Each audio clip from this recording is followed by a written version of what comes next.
En este breve episodio quería compartir mi opinión personal sobre el hegelianismo de Kojève y su relevancia a la luz de las lecturas y discusiones que he estado teniendo en los episodios anteriores, como una especie de balance, si se quiere, antes de entrar en el debate con Leo Strauss. Entonces, lo primero creo que tenemos que hacer es regresar a la pregunta que siempre surge y es esta pregunta más histórica, hermenéutica e interpretativa. Es decir, básicamente que podríamos preguntar si queremos leer la fenomenología hoy y queremos tratar de entender lo que Hegel está haciendo ahí, sus ideas principales, los argumentos. Si queremos hacer eso hoy, las lecciones de Kojève nos van a ser útiles y provechosas. Y acá yo tendería a estar de acuerdo con la opinión estándar de especialistas en Hegel e idealismo alemán. En el presente no tiene mucho sentido leer a Kojève como introducción a la fenomenología del espíritu de Hegel, por más que él haya pensado sus clases un poco en esa línea, ¿no? Como una literal introducción a la lectura de Hegel. La razón o las razones ya son obvias entre especialistas, pero básicamente tienen que ver con lo que enfatiza Kojève en su lectura y cómo esto lo lleva a pensar cosas mucho más particulares, ¿no? Básicamente tiene que ver con que el trato del texto, de la fenomenología, si se tomase como un comentario, es bastante desigual y está orientado y guiado por la mal llamada dialéctica del amo y el esclavo.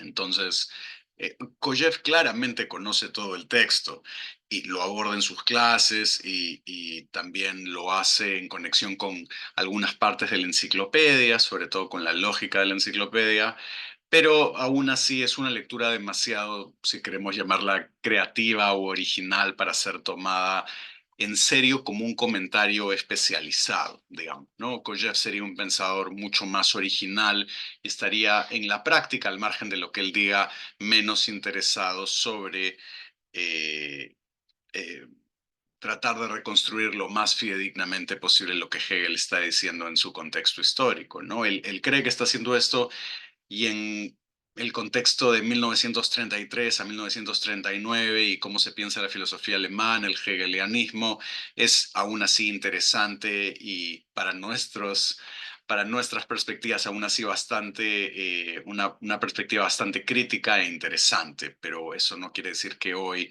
la veamos de esta forma.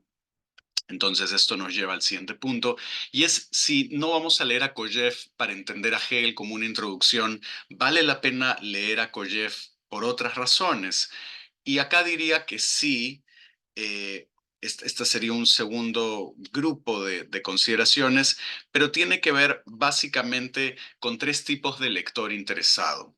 En primer lugar, puede haber un especialista o interesado en Hegel, eh, como muchos de los que pueden haber estado interesados en los episodios anteriores, donde hemos comentado algunas de estas cosas, pero acá el interés no es una introducción a Hegel, sino que quiero leer a Kojève porque quiero leer una interpretación influyente sobre Hegel, aun si esta lectura ha sido más o menos creativa o más o menos heterodoxa, ¿no? Y entonces yo de alguna forma me interesé en Kojève por eso, ¿no? Me interesa más Hegel y sí la literatura especializada y secundaria sobre Hegel, pero Kojève es uno de estos autores que ha tenido una gran influencia con su lectura de Hegel y creo que eso me llamó más la atención, no tanto para entender a Hegel mismo, o sea, lo que ello significa en este contexto, sino más ver cómo creativamente él hace esto, ¿no? Otro ejemplo, aunque no sé qué tan influyente en esa escala, pero aún así, en sus propios términos, podría ser, por ejemplo, el curso de Heidegger sobre la fenomenología y podríamos tratar de revisarlo y discutir qué es lo que sucede ahí. Um, Ese es un primer grupo quizá de gente que podría haberse beneficiado leyendo a Kojève. Un segundo grupo podría ser no tanto gente que esté interesada en Hegel o en interpretaciones de Hegel, pero gente que esté interesada en la filosofía francesa del siglo XX, especialmente la filosofía francesa de la posguerra en adelante. Y esto básicamente porque Kojève aquí opera como una gran influencia en el trasfondo, ¿no? Él e Hippolyte quizá van a ser los autores más importantes en configurar las lecturas de Hegel más relevantes contra las que otros filósofos que critiquen a Hegel o que simpaticen con Hegel van a estar en discusión más o menos explícita, ¿no? Entonces, si nos interesan filósofos o intelectuales franceses, leer a Kojève también es algo provechoso por este tipo de contexto o trasfondo histórico. Y finalmente, el tercer grupo creo que es el grupo de personas que estén interesadas en la filosofía política de Leo Strauss. Entonces aquí no es tanto gente que le interese Hegel necesariamente, aunque claramente van a haber straussianos que les interese Hegel, pero si uno quiere entender a Leo Strauss, su manera de leer los textos, su concepción de la historia de la filosofía política, el tipo de apuesta que tiene por una revaloración de los clásicos y demás, esto principalmente se va a obtener con una lectura detenida y provechosa de sus textos, pero también puede ser productivo prestar atención al debate que ha mantenido con Kojève a partir de este diálogo de Jenofonte, el Hierón sobre la tiranía, las réplicas y principalmente también, o de manera complementaria, mejor dicho, en la correspondencia que han tenido, ¿no? Entonces, esto creo que para los straussianos o interesados en el pensamiento de Leo Strauss puede ser provechoso en la medida en que Strauss es una persona que toma en serio a muchos autores históricos, pero en el presente Kojève le parece extraordinario, muy importante, aunque él esté en un desacuerdo fundamental con él. Entonces, en ese sentido, también podría ser provechoso el estudio de Kojève para este tercer grupo. Ahora, dicho esto, si aceptamos que Kojève, de nuevo, no es una buena introducción académica a Hegel y uno no se considera tanto en estos grupos, es decir, si uno no va a ser un straussiano, no simpatiza con Strauss o no quiere aprender esto, no está en eso, uno no quiere leer interpretaciones influyentes de Hegel, ese no es el interés de uno, y tampoco uno está interesado en la filosofía francesa y Kojève no es importante como contexto. La pregunta sería si existe otra razón más para leerlo y tomarlo en serio. Y acá entro en el siguiente punto.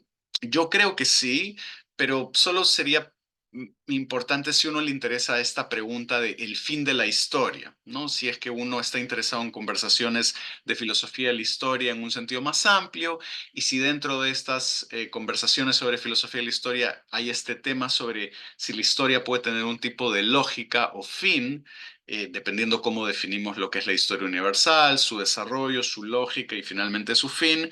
Kojève sí se posiciona aquí como un autor interesante de los que han pensado esto durante la primera mitad del siglo XX. Entonces, aquí lo que surge o lo que implica esto es pensar a Kojève o tomarlo en serio como sí, una teoría hegeliana, pero substantiva sobre algo en particular, el fin de la historia, y particular en el sentido que es creativa o heterodoxa, así como los que están interesados en el pensamiento o en la teoría marxista pueden leer autores más o menos ortodoxos, más o menos heterodoxos. Kojève, digamos, yo utilizando eso como analogía lo pensaría como un hegeliano heterodoxo y aquí podemos prestar atención a su teoría hegeliana sobre el fin de la historia y sobre la naturaleza humana y discutirla en sus propios términos, ¿no? Y ver qué cosas tiene que pueden ser de interés y qué cosas pueden ser problemáticas.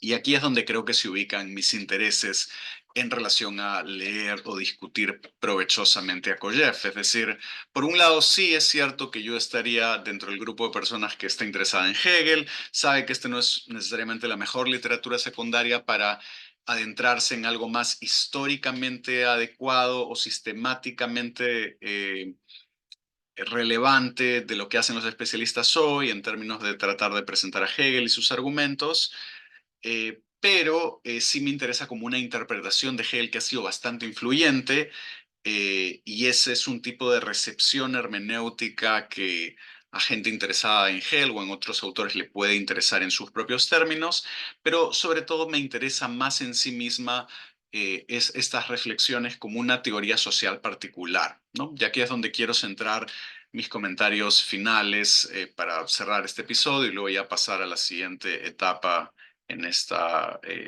serie de episodios. Entonces, lo que voy a decir acá Por eso mismo no va a ir en la línea de acá Kojève leyó mal a Hegel o no sabía de lo que hablaba o entendió mal, que estas no es que sean conversaciones estériles, pero no son las que me interesan en la medida en que voy a tomar esto como una propia teoría hegeliana sustantiva independiente. Así que lo que voy a decir son cuatro cosas para discutir o pensar en la línea de esta teoría, ¿no? ¿Qué tenemos que pensar y discutir con más profundidad de esta teoría hegeliana heterodoxa en sí misma? Entonces, son cuatro puntos. El primero tiene que ver con la antropología filosófica hegeliana de Kojève, que creo, por un lado, que sí es productivo y provechoso darle un lugar central al reconocimiento, que es este gran concepto hegeliano, y también me parece interesante considerar a la acción humana comprendiendo que comprende la lucha y el trabajo como un motor histórico fundamental. Entonces, estos supuestos de la teoría son interesantes, ¿no? Y sea uno hegeliano o no, el reconocimiento como este aspecto de la existencia o de las dinámicas sociales o sociohistóricas, sí es un componente esencial. Y creo que es un aporte que cualquier crítica o análisis hegeliano puede siempre aportar para enriquecer la discusión. Y esto no tiene que implicar para nosotros hoy un argumento fuerte sobre la esencia humana. Podemos tenerlo, pero no creo que es necesario. O sobre si el reconocimiento debería ser lo único que importa, ¿no? Porque a veces cuando uno enfatiza un tipo de variable o aspecto que podría explicar de mejor manera algo, que puede ser quizá el motivo central de un proceso, a veces otras personas pueden pensar que uno está sobreextendiendo esto pensando que es la única cosa universal que importa siempre en todo contexto, y ese creo que no es el punto. El punto es que uno puede reivindicar la centralidad del reconocimiento y ver que quizá está presente en más cosas de las que pensamos sin tener que pensar por ello que es lo único que importa, lo que explica todo en las dinámicas de interacción, conflicto o cooperación social, entre otras cosas, ¿no? Ahora, por eso mismo, por el hecho de que creo que muchas veces se pierde de vista, creo que sí permite articular discusiones en ciencias sociales. Pensemos que muchas veces para explicar cosas en política, digamos, por ejemplo, en ciencia política, normalmente pensamos en agentes racionales que buscan maximizar utilidad, ¿no? Y cómo se relacionan estratégicamente con otros. Y todo eso, claro que tiene plausibilidad y puede ser heurísticamente útil, pero también el reconocimiento podría ser un componente que haga inteligible parte de estas cosas humanas que constituyen la política, que a veces quizá hablar de luchas por el reconocimiento con este origen hegeliano pueda hacer inteligible o explicar algunas cosas hoy, y no solamente históricas. Ahora, aunque no sé si la acción humana, dentro de esta teoría de Kojève, como la acción humana, como la negatividad que mueve la historia, que comprende la lucha y el trabajo, aunque no sé si la acción humana solamente debería comprender esto, sí me parece heurísticamente útil como teoría hegeliana que Kojève enfatice ambos aspectos, la lucha y el trabajo, por el hecho de que aquí lo que logra es abarcar lo que normalmente asociamos en el caso de la lucha, todas estas dimensiones de política, dominación, guerra, lo militar, y por el lado del trabajo, toda la parte que tiene que ver con producción, economía y tecnología, división del trabajo. Entonces, son dos componentes que articulan estas dos dimensiones que nos ayudan a entender la historia y la realidad social, el poder en sentido amplio, la riqueza en sentido amplio. Son estos temas que siempre están presentes en perspectivas más materialistas, digamos, ¿no? Que lo que buscamos es el poder, la riqueza, las armas, el dinero. Esto está incluido, pero con énfasis también en la producción, en la tecnología. Pero lo que me gusta o me parece interesante como una teoría hegeliana particular es que estos aspectos materialistas están incorporados dentro de un núcleo de lucha por el reconocimiento, ¿no? Entonces es algo así como que lo que une esto o lo que ocupa el centro es este elemento más hegeliano, ¿no? Y eso lo hace interesante en sí mismo para mí. Entonces hay algo acá que se me hace interesante en términos de una teoría hegeliana sustantiva particular que puede articular los motivos del realismo político, ¿no? Para pensar las relaciones internacionales, la guerra, el Estado, y también domésticamente, ¿no? La lucha por el poder, pero también del materialismo histórico, ¿no? En el sentido de pensar los aspectos de producción, lucha de clases, desarrollos tecnológicos.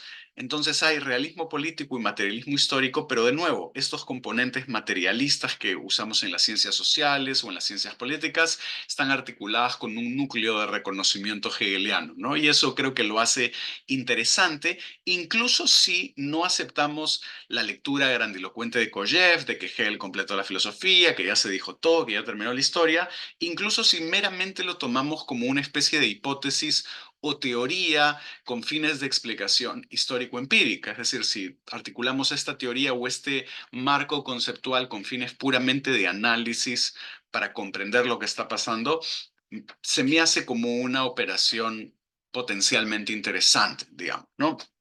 Aunque claramente es una lectura bastante desinflada de lo que estaría haciendo Kojève, pero no me parece descabellada y creo que sí permite que tenga algún tipo de relevancia sistemática o de intención de explicación empírica. Ahora, el segundo punto que quería mencionar tiene que ver con los términos de amo y esclavo, con esto de la mal llamada dialéctica del amo y el esclavo de la fenomenología, y aquí sí yo le veo muchas más limitaciones. Es decir, si bien son categorías que tienen más pretensión filosófica que sociológica, no creo que son muy útiles para ver diferencias históricas reales y concretas.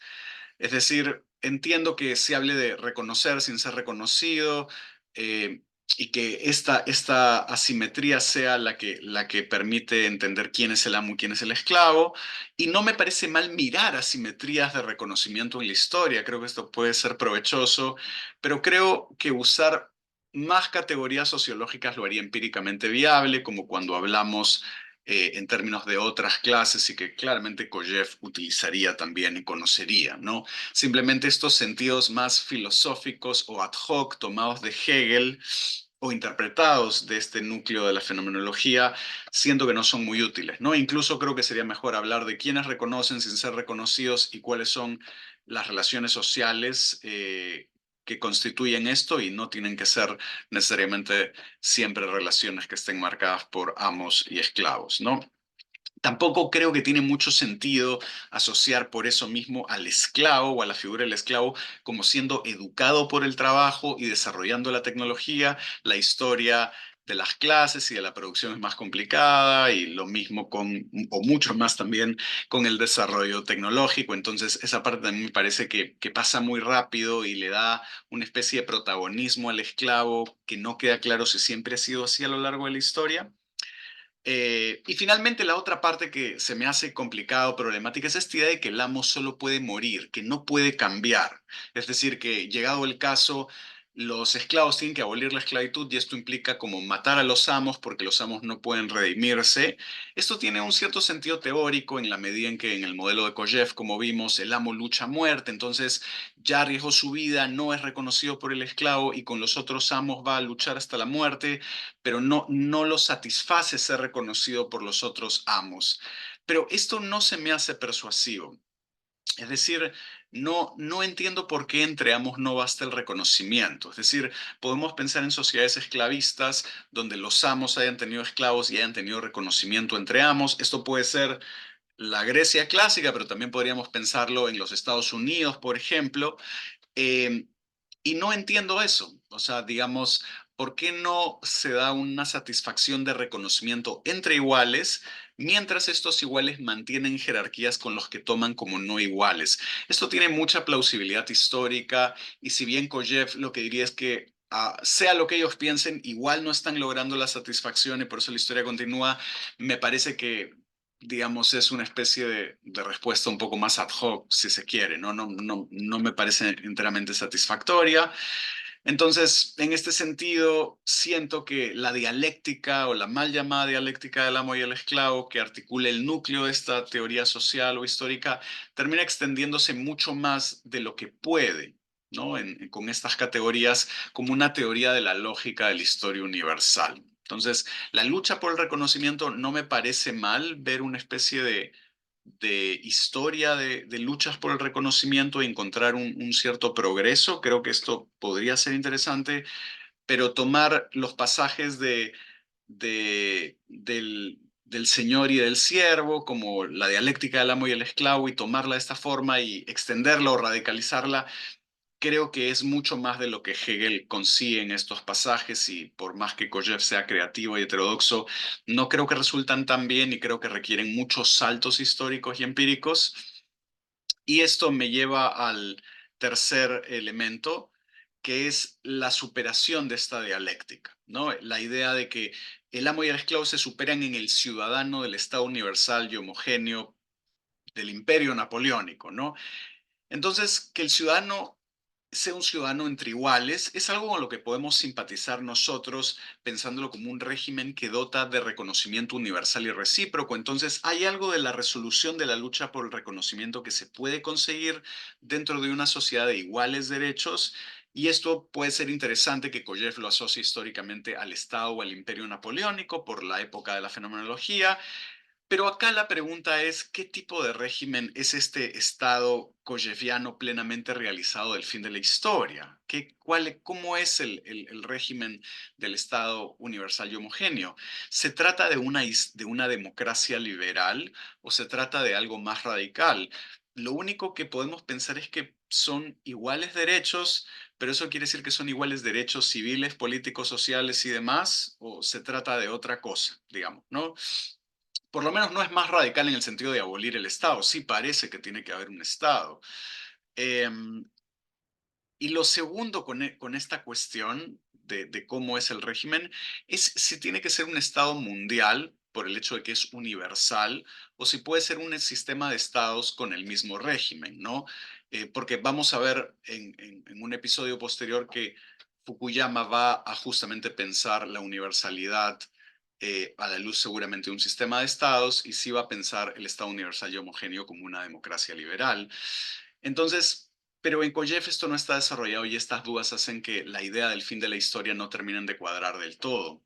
Y esto es forzado, no se siente forzado porque como la fenomenología es de 1807, tiene que explicar todo hasta 1806, entonces ahí tiene que estar el germen del Estado, pero nunca se siente del todo, por más que la narrativa de Koyev sea grandilocuente, que se haya dado el fin de la historia, ¿no?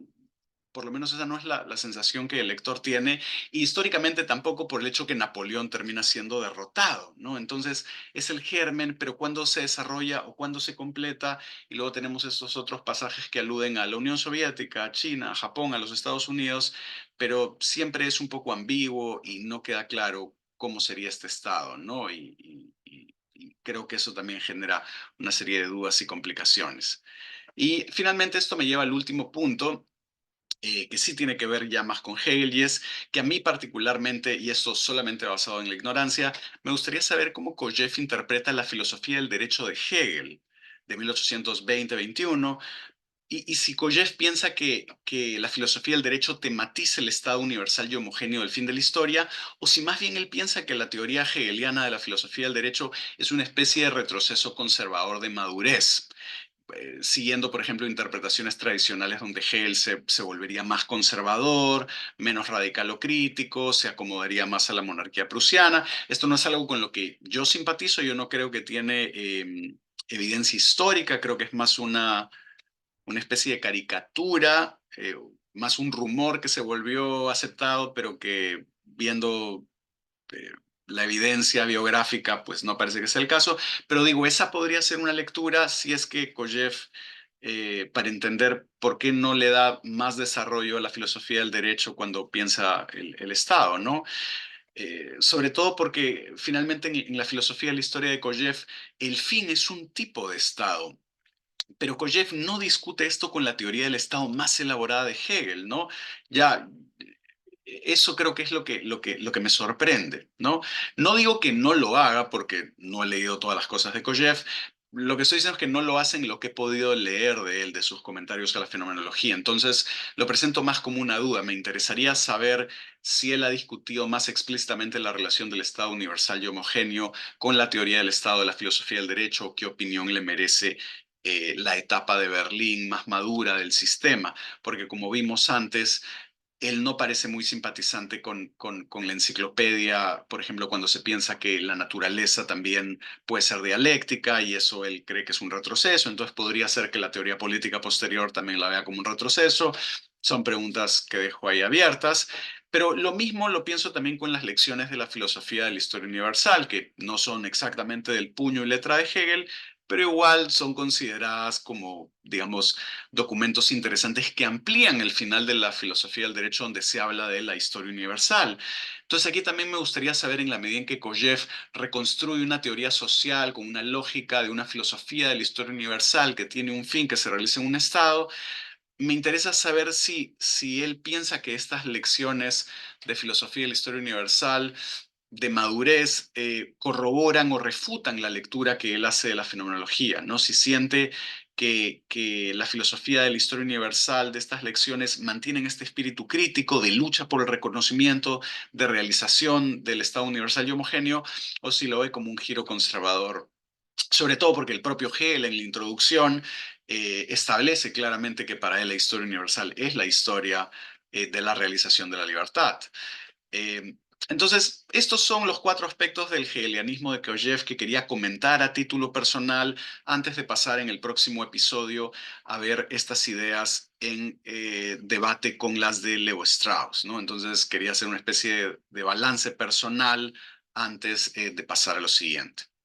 Igual, como siempre, muchas gracias por su atención y considere suscribirse si no lo ha hecho o de recomendar este video o el canal a quien crea que podría servirle y nos vemos en el próximo episodio.